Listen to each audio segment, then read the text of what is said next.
What's up, guys? PG Braun here, and I got a story for you in lieu of what's going on post Mike Tyson fight. Of course, everybody's talking about it. Was it rigged and whatnot? I mean, it was an incredible promotion, regardless, no matter what you think. They promoted it.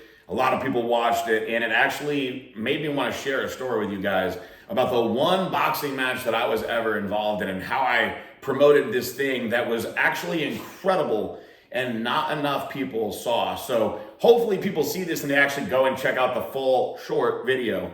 But I was able to get Kenny KO, who was a very, very popular YouTuber. He's been going around for years, really aggravating people, right, with his videos. And Chris Luke, who's like a little brother of mine, I got them to box on camera. Now, why is this a big deal? Let me break it down for you. Kenny KO was doing this bit where it was calling out fake natty people, calling out fake lifters, and some of the people would get really mad.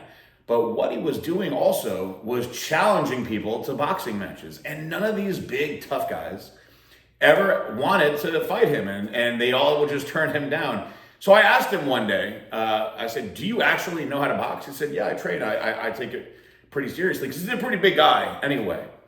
So I find it interesting that nobody ever takes you up on it. So I got to thinking, man, what if I could get somebody relevant at least to fight Kenny KO, but nobody would do it. So fast forward a little bit more, Kenny KO starts doing some work with Blackstone Labs, and he's doing some videos for us. We're having a good time. Christopher Luke, who is at the time in my call center, says, I'd like to fight Kenny KO. And I said, you know what, man, let me ask him if he's interested in this. I go, it's a win-win for you. And he's like, I mean, I'll try it, man. I'm not scared. I have a boxing background. He's like, I used to train and, backstory on Chris, tough guy in the military. I've actually seen him knock somebody out before, although I probably shouldn't be talking about that. Major size difference though. So I start thinking about this and I'm like, listen, I got to pull this off because I'm going to be the one that gets you guys to fight. So I say, Kenny, would you be interested in boxing Christopher Luke from Blackstone Labs? I'll set it up. We'll get a ring. We'll go the whole nine. He was like, yeah, sure. If he wants to do it, let's do it. It'll be fun. He's like, nobody ever wants to step up to me. And I was like, beautiful. So I told him, Chris, listen, he wants to do it. He's like, you think I should do it? He's like, I'm not afraid. I go, look, bro, there's no downside for this to you. Because first of all, if by chance you knock out Kenny KO, you're going to be instantly famous.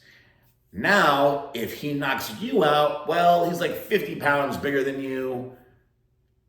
What do you expect? I said, I think people are going to be proud that you actually stepped up to him. So let's set this up. Now, the way that it was set up, I couldn't really pull it off until it was around Thanksgiving time. I had these guys doing all these videos for Black Friday. I wrestled in a video for Black Friday. It was one of the funnest videos I've ever done with Guy's sister Nino. So we set the whole boxing ring up. But at this point, this is the thing about the story that a lot of people don't understand. Chris Luke, I had been coaching him the entire year. We were doing men's physique shows. He was 2 weeks out from nationals. So he was sucked down to like 180 pounds or something like that, 185. He was very lean and tired, right? And I'm like, how am I going to throw this kid in a boxing match? So I said, listen, I'm going to give you a cheat meal. Just cheat for like a whole day. We'll get the weight back off just to fill yourself back out and have some energy. So he does it. He says he feels like the cheat meal kind of threw him off. He felt better before the cheat meal. I was also having him, instead of doing standard cardio, I was telling him to go spar for his cardio. So we were taking it seriously on our end. But what happened was we got a little too carried away with me promoting him and motivating him and getting him going. He was like, listen, man, I don't want to use the heavy gloves. I'd rather just use the 10-ounce gloves.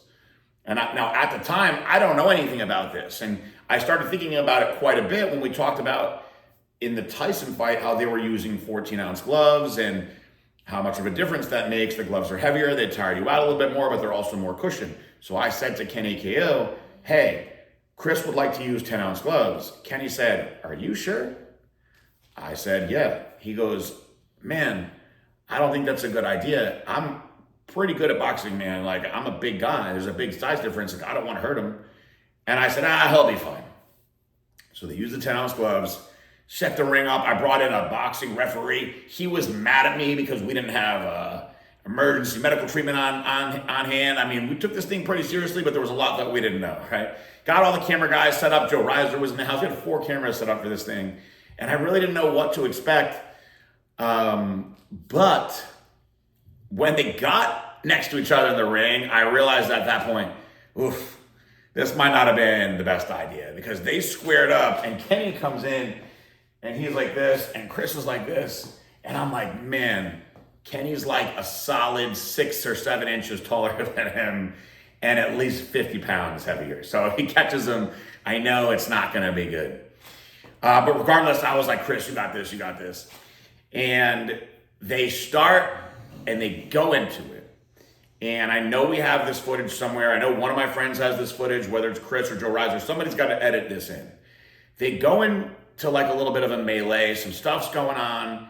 And I don't know, a minute or 2 goes by. And then all of a sudden, Chris catches him with a couple shots. And I'm like, okay. Luke certainly not backing down from the fight, trying to stay alive. And then Kenny just, I don't know if it was a left or if it was a right, but one of them connected. Backing him in, Luke could be reeling a bit. Oh my God! And he catches him against the ropes, and he looks out on his feet, BR.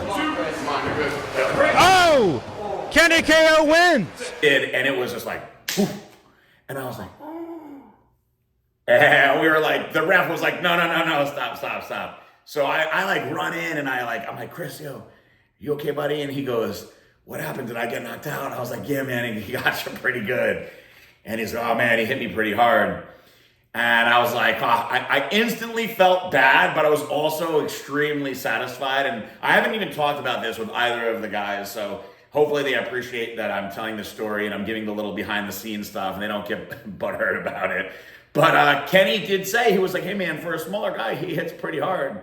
And Chris said, yeah, he definitely hits hard. So, you know, when it was all said and done, it was cool because to this day, I'm the only person that ever got Kenny KO to actually box anyone. And to this day, Chris Luke actually says he'd like to retrain when he's not dieting and fight him again. So that's out there, Kenny, if you want to have a rematch with Chris Luke.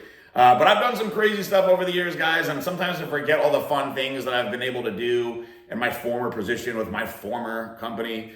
And that was definitely one of the coolest ones ever. So if you guys have never seen that video, it's out there on somebody's social media page. But I will make sure that some of the highlights of that are released in this video. That's it. I'm PJ Braun. Please subscribe to my page. Let me know what else you want to see. I'm kind of just mixing it up right now, but I hope you guys appreciate it and enjoy it. I love you all. God bless you all. Peace.